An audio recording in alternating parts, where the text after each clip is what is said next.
In this video, I'm going to be showing you how to do a birthday countdown on Instagram. Okay, so the birthday countdown is a Instagram stories feature. So you need to go to your stories, and you do that by either swiping to the right on the home screen or simply just tapping on your profile icon there at the top where all these stories are. That's going to take you to your stories, and then all you need to do is either take a photo or a video. So I'm just going to take a quick photo for this story.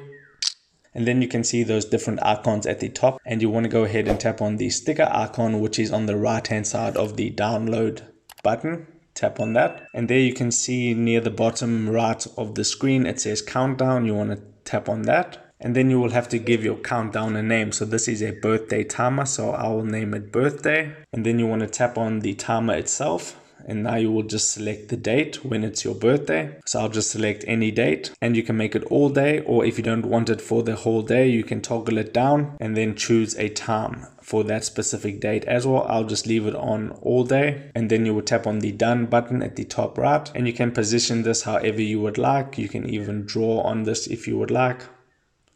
Just like that, you can customize your story however you would like using all the options that you usually have available. And then when you're ready to post this on your Instagram story, you can see at the bottom left it says your story. Go ahead and tap on that. That's going to go ahead and post that to your story. And if I now tap on my story, you can see that there's the story with the countdown timer. And when that countdown timer runs out, there'll be like a little animation to go with it. So that is how to do a birthday countdown on Instagram. If this video helped you out, make sure to hit the like button and subscribe for more. Take care.